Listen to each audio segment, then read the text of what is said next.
So let's start on the DXY on the weekly time frame, and we had an inside week last week, so not too much progression in price. Going down to the 4-hour time frame, we can see price is stalling within the next leg.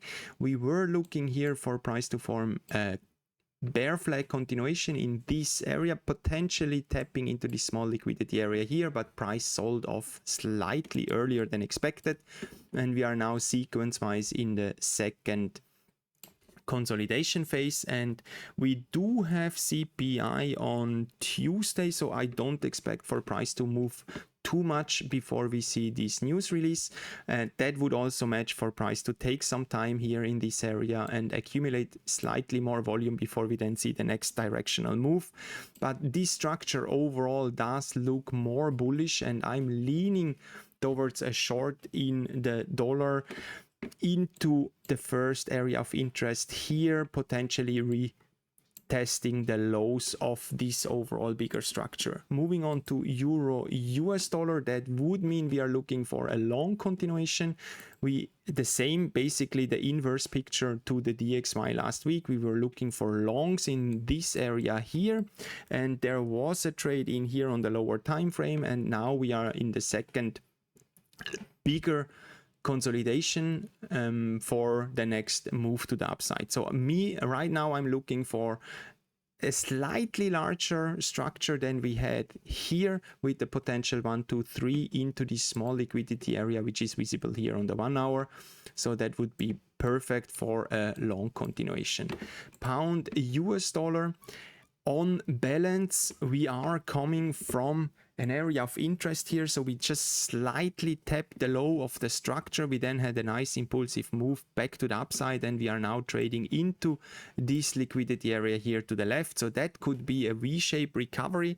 So that means right now price is positioned where both directions would make sense. On balance right now I'm leaning more towards a long, and we do have actually nice levels which would give us a directional indication. So we have here a liquidity area which could be the base for the next bull flag continuation, and we see here price did react initially on this high, but it reacted correctively, so we did not really move away from the high. So that gives me slightly more vibes towards a long continuation.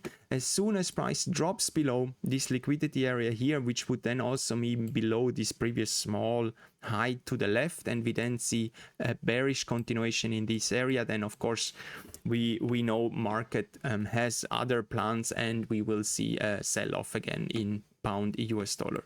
US dollar yen on the 4-hour time frame, that's pretty straightforward. We discussed this short for a while, and we can now see this is a slightly bigger structure, but overall in proportions it makes still sense for price to continue the sell-off. And we do have a very clear liquidity area here. We had a near miss, so this is kind of a middle section here, and price is now creeping up into this area.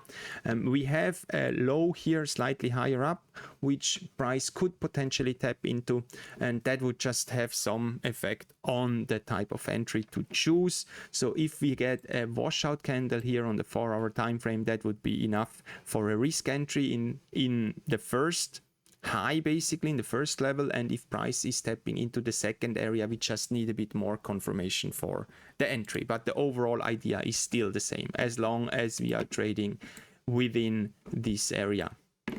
Euro Canadian, on the 4-hour time frame, we can see here we tapped this low here, which was the small consolidation of this last leg to the upside. We clearly washed out. We have a nice impulsive move back to the upside. We had the first it's a bit slightly messy structure, the first consolidation, and I'm now looking for the second consolidation into the highs to close the higher time frame gaps we still left here. On the 1-hour time frame, we can see the structure is actually finished right now. So we can see here this is a picture perfect continuation structure. We have a 1, 2, 3 retesting this previous slightly more messy structure here, this high, and then we had a very nice impulsive reaction to the upside. So here was already an entry, and we can see here now we form potentially a smaller version of the initial bigger consolidation. So that's what I'm looking at, because price did enough to continue higher. I'm not expecting price to really go back down into this area.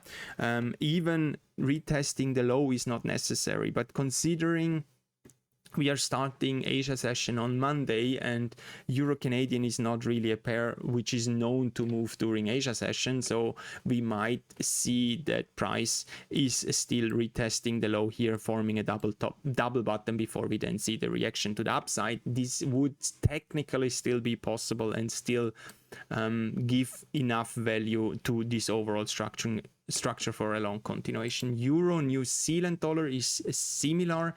We had that on watch as well. I was looking for the longs. We had some longs in here, in this area here last week, but you can also see we left a small gap to the initial liquidity area of this bigger consolidation structure, actually continuation structure in this case, and we tapped the previous high here to the left. So again, we did enough basically for price to turn around, and overall on balance I'm still more on the long side for euro, especially against this weaker currency, the New Zealand dollar. But you can see in terms of structure and price action, both directions would make sense. On the 1 hour time frame, we can see here we have clear levels to consider. Right now we have this liquidity area here, then we tapped the low, but we tapped the low correctively, so we did not have a lot of progression in price. We then retested this small liquidity area, and so now it is possible that we form a middle section in this area and then we get this bigger bearish continuation. So I'm open to this idea because price did tap the high to the left here, but overall, I mean, we would see price would give very clear signals in this area. On the other hand, I'm leaning a bit more towards the long continuation, but for that price has to break these levels, these two highs here, forming a smaller, lower time frame bullish continuation to then enter a long. Pound Canadian dollar on the 4 hour time frame, I'm looking for a long continuation. We did tap into an area of interest here. We had corrective price action, then finally an impulsive move to the upside, and we are trading through this whole piece of price action here to the left, and we do have a potential base here. So everything in form of I need a bit more depth in the structure, so I'd like to see a 1, 2, 3 bull flag continuation in this area to then enter along. Pound New Zealand dollar is very similar. On the 4 hour time frame, we have this liquidity area here to the left. We left some gaps. We tried to close these gaps multiple times. You can see here we have a trend line, so overall still a bigger bearish structure in the higher time frame. We do have some corrective price action in here, then we broke out, we failed to connect to the downside, and it's a bit a messy price action. But when you look here on the 1 hour time frame, we can see we trade just through. We have this liquidity area here to the left, and we left all this messy price action behind with an impulsive break and are now stalling in this area. I'm looking here for a 2-touch continuation, so we have the first base. I'd like to see price to come down here again, showing me some candlestick reaction, a reversal pattern, and then enter along.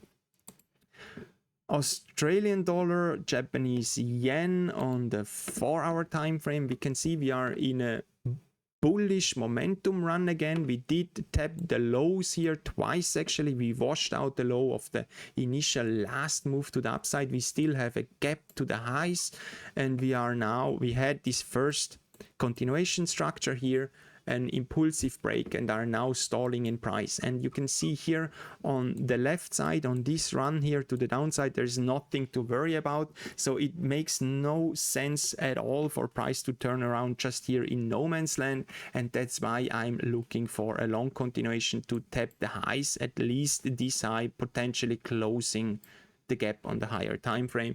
And we do have here this high from this initial slightly more, or this ascending continuation pattern, and I'm looking now for a 1, 2, 3 into this high, retesting the high for a long continuation.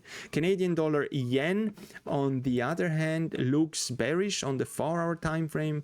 We had this high, we retested the high, had a very nice aggressive sell-off to the low. It is a slightly higher risk right now, but it is also quite a large structure. So we tapped this low here, that's an area of interest, and we then started to form a bearish continuation structure. We actually finished here on the 4-hour. We have a 1, 2, 3, we have a clear middle section, and we don't have any progression in price. On the 1-hour time frame, we can see we had an initial reaction, but we stalled very early already. So this is non-progressive and is already starting to be corrective. So in that case, we have to wait for a bit more confirmation for an entry. I would not be surprised if we see price retapping the high and getting like this small V-shape double top before we then see the sell-off. But anyway, I'm not interested to enter anything here. I'd like to see price breaking here aggressively and then showing some form of lower time frame bearish continuation to then enter a short trade. New Zealand dollar, Swiss francs on the 4-hour time frame. It's a larger structure. Actually, we can go to the daily. We saw that before we discussed it. We had here an initial bullish run. Then price started to slowly turn around, and we have here corrective price action. And we discussed that multiple times. There's a tendency for corrective price action to form a flat structure before we then see a drop or a turnaround. And now here we are forming a bigger bearish structure. But we have here also bullish tendencies. So we have to be a bit careful. It's also slightly large, so we want to see some confirmation. But right now, as long as this structure stays intact as a 1, 2, 3, I'm looking for some reaction in this area to then enter a short. And it is very clear levels. So if we see an impulsive break to the upside, leaving all this price action behind, followed by bullish continuation, then of course, yeah, we will change the bias. But as long as we are trading within this bearish structure, I have a clear bearish bias once again in the New Zealand dollar against the Swiss francs. So that's it. That's my watch list for next week. See you next week. Bye bye.